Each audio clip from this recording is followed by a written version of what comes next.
Hello friends, मैं फिर से आ चुका हूं आप लोगों के लिए एक नए एपिसोड के साथ। तो हेलो गाइस, मैं हूं राज और आप लोग देख रहे हैं राज द स्टोरी। तो आज का वीडियो शुरू करने से पहले मैं आप लोगों को बता दूं, अगर आप लोग चैनल पर नए आए हो तो प्लीज़ चैनल को लाइक सब्सक्राइब एंड कमेंट जरूर कर देना। तो शुरू करते हैं आज का स्टोरी, तब तक के लिए bye bye. CH-191 white dragon machinery group. Shaurya आलीशान होटल के एक कमरे के अंदर एक घुटने पर बैठे लड़के के माथे पर बंदूक तानकर खड़ा था। उस कमरे के अंदर जमीन पर एक लड़की बैठी थी जिसने अपने ऊपर सूट का कोट ओढ़ रखा था। वहीं शौर्य के पीछे अद्विका और अर्णव खड़े थे। अद्विका ने शौर्य का बंदूक वाला हाथ थाम रखा था। शौर्य ने पीछे मुड़कर अद्विका को देखा और बोला, बीवी, क्या तुम इसे बचाना चाहती हो? ये सुनकर अद्विका ने मुस्कुराते हुए शौर्य के हाथ से बंदूक ली और बोली, हमारे सामने वो अंधी लड़की बैठी है जिसे ये पता नहीं कि अगर उसका पति उसके लिए इन सारी मुसीबतों से जा सकता है तो उसे उसकी रिस्पेक्ट करनी चाहिए, ना कि उसे हर बार डांटना और उसका अपमान चाहिए। फिर उसने उस गन को सैंडी के माथे पर रखा और बोली, ऐसे लड़कों की बातों में बिल्कुल भी नहीं आना चाहिए। फिर उस लड़के का बाप खुद को सम्राट ही क्यों ना हो, उसे अपने पति के साथ खड़ा होना चाहिए। इतना कहकर अद्विका ने बेरहमी से सैंडी के सिर में गोली मार दी। सैंडी का बेजान शरीर फर्श पर पड़ा था। तभी अद्विका अर्णव को देखते हुए बोली, मिस्टर अर्णव, इसीलिए तुम दूसरे नंबर पर रहोगे क्योंकि तुम अकेले हो और हम दो हैं। तुम्हें जल्द ही अपने लिए कोई ऐसी लड़की ढूंढनी चाहिए जो तुम्हारे सुर में सुर मिलाकर रहे, ना कि तुम्हें बगल में करके अपने स्वार्थ को साधने की कोशिश करे। इतना कहकर अद्विका ने शौर्य को उसकी गन वापस कर दी और शौर्य के हाथ में हाथ डालकर वहां से निकल गई। अर्णव ने फर्श पर बैठी अपनी पत्नी को देखा जिसका चेहरा सूजा हुआ था। फिर उसने एक गहरी सांस भरी और बोला, मैंने तुम्हें कई मौके दिए मुझे समझने के लिए, लेकिन तुम हो कि अपनी ही दुनिया में खोई रही। तुमने मेरे होते हुए भी अपने माँ के कहने पर कई और अमीर लड़कों से रिश्ते बनाने की कोशिश की और इस वजह से आज तुम्हारी ये हालत है। हर बार मैंने जी जान लगाकर उन लड़कों को तुमसे दूर किया था, पर तुम किसी कुत्ते की दुम की तरह कभी सीधी नहीं हो सकी। अनिका भानुशाली, मैं तुमसे आज अपने सारे रिश्ते तोड़ता हूं ताकि तुम अपने मन की मर्जी से अपना जीवन साथी चुन सके, ना कि इस मजबूरी में बंधे रिश्ते को निभाते रहो। अर्णव ने फिर अपने शर्ट को झटका और बोला, वो जो लड़का अभी आया था, तुम्हें पता है वो कौन था? तुम खुद को इतनी बड़ी बिजनेस क्वीन कहती हो तो तुम्हें उसे पहचान जाना था। उसका नाम शौर्य अग्निहोत्री है, गीतांजलि कॉरपोरेशन का इकलौता मालिक। वो छोड़ो, क्या तुम मेरी असलियत जानती भी हो? मेरा नाम अर्णव भारद्वाज है और मैं भारद्वाज कॉरपोरेशन का इकलौता मालिक हूँ, बिल्कुल शौर्य की तरह। मेरे पिता ने मुझे तुम्हें सिर्फ प्यार से जीतने के लिए कहा था और इसी शर्त पर मैंने अपनी असलियत तुमसे छुपाई और तुम्हारे साथ एक मामूली पति बनकर रह रहा था। लेकिन प्यार तो बड़ी दूर की बात है, तुमने तो मुझे कभी एक दोस्त की नजर से भी नहीं देखा। उसने अपना फोन निकाला और अपने पिता को कॉल किया और बोला, आज एक तो मैं आपका बेटा बनकर आपका बिजनेस संभलूंगा या फिर आप एक बेऔलाद मारना पसंद करेंगे, ये आपकी चॉइस होगी। लेकिन एक बात याद रखना, ये लड़की अगली बार मेरे माथे कभी थोपने की कोशिश मत करना। अर्णव की बात उसके पिता कुछ समझी नहीं तो अर्णव ने आज सारी हकीकत अपने पिता को ज्यों का त्यों सुना दी, जिसे सुनकर वो कुछ देर तक खामोश हो गए। थोड़ी देर बाद उन्होंने फोन अनिका को देने के लिए कहा। अर्णव ने फोन अनिका को दिया। अनिका ने जब फोन अपने कान पर लगाया तो उधर से अर्णव की पिता देवेंद्र भारद्वाज नाराजगी से बोले, मुझे पता नहीं था कि मेरे होनहार बेटे की इज्जत तुमने इतनी कम आंकी थी। कल ही मेरा लॉयर डाइवोर्स पेपर्स लेकर आएगा, चुपचाप उस पर साइन कर देना और अपने पापा से कह देना कि उनकी शर्त के मुताबिक मेरे बेटे ने अपना धर्म निभाया पर तुम उसे निभा नहीं पाए। इतना कहकर देवेंद्र ने फोन काट दिया। अनिका अब पूरी तरह टूट चुकी थी। उसने अपनी पूरी जिंदगी आने वाली हर मुसीबत को खुद से सॉल्व किया था, मगर अब उसे पता चल रहा है कि आज तक उसे अर्णव पर्दे के पीछे से प्रोटेक्ट कर रहा था और वो थी कि उसकी कीमत नहीं समझ सकी। उसे आज खुद पर ही घिन आ रही थी। उसने अपनी आंखें खोलकर क्यों नहीं देखा? क्यों उसने अर्णव को समझने की कोशिश नहीं की, जबकि अर्णव हर कदम पर उसके साथ खड़ा रह रहा था? इन सभी बातों के बारे में सोचते हुए वो अपनी जगह से उठी और उसने अपने बिखरे पड़े कपड़े उठा लिए और पहनकर बाहर निकल गई। अर्णव ने भी फोन करके पुलिस को बताकर सैंडी की बॉडी को दास के पास भेज दिया और वो भी अपने घर निकल गया। इधर शौर्य और अद्विका अपनी गाड़ी में बैठकर वापस निकल गए थे। तभी कुछ दूरी पर हाईवे के एक चेकपोस्ट पर शौर्य ने कड़े पुलिस बंदोबस्त को देखा। पुलिस इस वक्त हर गाड़ी की तलाशी ले रही थी। वहीं कुछ दूरी पर विराज भी अपनी जीप के बोनट पर बैठकर हर डॉक्यूमेंट को चेक कर रहा था और वायरलेस पर अलग अलग जगहों की रिपोर्ट ले रहा था। तभी शौर्य की गाड़ी भी चेक करने के लिए रोकी गई। शौर्य ने गाड़ी से उतरकर अपने डॉक्यूमेंट्स पुलिस को दिखाए। डॉक्यूमेंट्स को अपने पास मौजूद डेटा से मैच करते ही पुलिस ने शौर्य को आगे जाने का इशारा किया।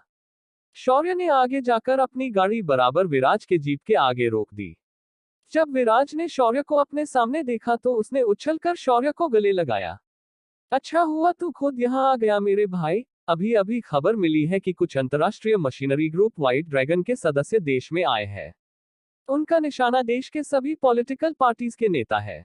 इसके पीछे किसकी चाल है ये तो पता नहीं है, पर मैं इतना कह सकता हूँ कि ये लोग बड़े ही प्रोफेशनल है। ये अपना टारगेट कभी नहीं चूकते। और अभी मिली खबर अनुसार वो लोग मुंबई में पहुंच चुके हैं। इस बार व्हाइट ड्रैगन में काम कर रहे सभी भारतीय वंश के लोगों को यहाँ भेजा है ताकि वो लोग यहाँ लोगों के बीच घुल मिल सके। विराज ने सब कुछ एक ही सांस में शौर्य को बता दिया। शौर्य ने कुछ देर तक सोचकर विराज से कहा, ये लोग ऐसा क्यों करना चाहते हैं? आखिर इन्हें क्या प्रॉब्लम है हमारे यहाँ हो रहे इलेक्शन से? वो तो हमें भी पता नहीं चल रहा। उन लोगों ने बस अपना टारगेट सेट किया है और वो मतदान के दिन के पहले इन सभी टारगेट्स को एलिमिनेट करने वाले हैं। शौर्य ने अपना सिर खुजाया और बोला, क्या तुम्हारे पास में लोगों की कोई फोटो या स्केच है? इस सवाल पर विराज ने ना में अपना सिर झुका लिया। तभी एक ऑफिसर जिसने शौर्य के डॉक्यूमेंट्स को चेक किया था वो शौर्य को विराज के साथ देखकर थोड़ा हैरान हुआ, फिर पास आ गया। उसने उन दोनों के बीच की बातें सुनी और हैरान हो गया, क्योंकि विराज ने सारी टॉप सीक्रेट जानकारी इस लड़के को बता दी थी। ये सही बात नहीं थी। ये ऑफिसर खुद को न्याय का पुतला मानता था और कानून को सबसे ऊपर मानता था।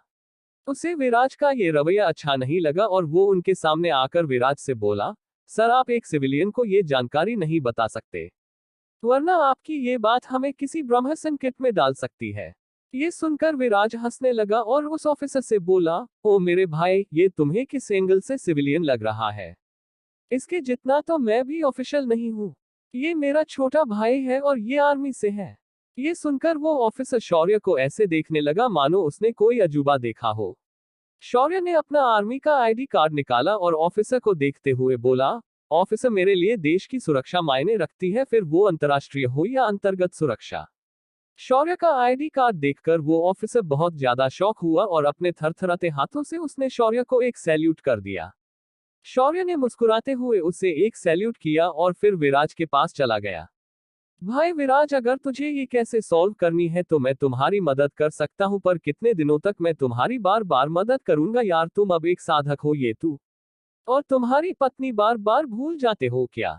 चल ये ले, जो डाटा तुझे चाहिए वो इस पेन ड्राइव में है और उनके लोकेशन की लिंक तुम्हारे व्हाट्सएप शेयर की है। अब बाकी का काम तुम खुद निपटाओ, मैंने तुम्हें मेरा जनरल बनाया है यार। तभी विराज के फोन की नोटिफिकेशन बजी और उसके मोबाइल में उनके लोकेशन की लिंक भी मिल गई। शौर्य ने विराज से उन लोगों की बात सुनते ही सिस्ट से उनकी लोकेशन और उनकी जानकारी डार्क वेब से निकाली थी, लेकिन इन्हें कॉन्ट्रैक्ट देने वाले ने अपना कॉन्ट्रैक्ट फिजिकली दिया था, इस वजह से उसकी जानकारी सिस्टम को नहीं मिली, पर वो भी जल्द ही उसे मिल जाएगी।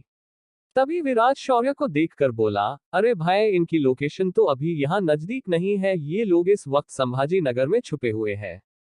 यहाँ से वहां पहुंचने तक मेरी रात निकल जाएगी। ये सुनकर शौर्य ने रक्त सम्राज्ञी को बाहर निकाला। तभी रक्त सम्राज्ञी की नाराज आवाज आई, मास्टर मैं इस चौमू के साथ नहीं जाऊंगी, ये मुझे लाइन मारता है। ये सुनकर शौर्य हंस पड़ा और बोला, इस बार वो ऐसा नहीं करेगा क्योंकि इसकी पत्नी उसके साथ होगी, तो तुम इसके साथ जा सकती हो। ये सुनकर रक्त सम्राज्ञी चुप हो गई और विराज के हाथ में चली गई। तलवार मिलते ही विराज ने अपने एसीपी को बुलाया और चेकिंग जारी रखने के लिए कह दिया और डीआईजी को फोन किया और उन्हें परिस्थिति का जायजा दिया और उनसे परमिशन लेकर तलवार पर सवार होकर इशिका के पास चला गया। इशिका को लेकर विराज रात के घने अंधेरे में वो दोनों संभाजीनगर की तरफ निकल गए। उनके जाने के बाद अद्विका ने शौर्य से पूछा, उन्हें भेजने की बजाय हम दोनों चले जाते तो कितना अच्छा होता। सुनकर शौर्य मुस्कुराया और बोला, अरे मेरी जान, अगर हर बार हम ही सभी दुश्मनों को मारेंगे तो फिर इन्हें साधक बनाने का क्या फायदा? इन्हें भी अपनी शक्तियों का उपयोग करने दो कभी कभी। ये सुनकर अद्विका भी शौर्य की बात समझ गई और वो दोनों अपने घर के लिए वहां से निकल गए। इधर भारत से दूर कम्युनिस्ट पार्टी के एक ऑफिस में एक 50-55 साल का आदमी अपने फोन की ओर देख रहा था। उसे अभी अभी पता चल गया था कि भारत की सुरक्षा एजेंसियों को उन मशीनरी ग्रुप के देश में घुसने की खबर लग चुकी है। उसे अब बार बार ऐसा लग रहा था कि उसने भेजे मशीनरी ग्रुप में लोग कहीं पकड़े ना जाए। वो इसी चिंता में हाथ में विस्की का ग्लास लेकर उसे पिए जा रहा था। उसने अपनी मुठिया भींच ली और दांत पीसते हुए बोला, मुझे अपने देश से निकालकर तुम भारतीयों ने अच्छा नहीं किया। मैं तुम्हारे देश को इतना बर्बाद कर दूंगा कि तुम जिस लोकतंत्र के नाम से जय जयकार करते हो उसे ही मैं जड़ से उखाड़ दूंगा। इसकी शुरुआत मैं महाराष्ट्र से करूंगा। जब तुम्हारे यहाँ पर चुनाव में खड़े लोकप्रतिनिधि ही जिंदा नहीं बचेंगे तो तुम्हारा लोकतांत्रिक चुनाव कैसे होगा। इतना कहकर उस आदमी ने अपने हाथ का विस्की का ग्लास सामने बनी दीवार पर दे मारा। इस दीवार पर भारत देश का मानचित्र बना था और शराब के छींटों से हर एक राज्य का नाम धीरे धीरे मिटने लग रहा था। विराज और ऋषिका कुछ हो मिनटों में मशीनरी ग्रुप के ठिकाने पर पहुंच चुके थे। विराज ने धीरे धीरे हवा से तलवार को नीचे लिया और जमीन पर उतर गया। उसने आसपास का जायजा लिया। ये लोग इस वक्त एक पुराने सरकारी बिल्डिंग के अंदर थे। ये बिल्डिंग सरकार जल संपदा विभाग की थी जो अंग्रेजों ने बनाई थी। इसकी दीवारें पत्थरों से बनाई गई थी। इनकी मोटाई बहुत अधिक थी। बाहर से अगर बम भी गिर जाए तो भी इनमें दरार नहीं आ सकती थी। विराज और ऋषिका ने फिर अपनी बंदूकें निकाली और वो धीरे धीरे उस बिल्डिंग के अंदर घुस गए। उनके दुश्मन भी बहुत ज्यादा शातिर थे। वो सारे के सारे हाईली एक्सपीरियंस मशीनरी लोग थे। इन्हें भी आम सेनाओं की तरह ट्रेनिंग मिली थी। उनके काम में भी एक अनुशासन था। जैसे ही उन्हें एहसास हुआ कि कोई उस बिल्डिंग में घुस गया है वो लोग तुरंत सतर्क हो गए और उन्होंने अपने हथियार लोड कर लिए।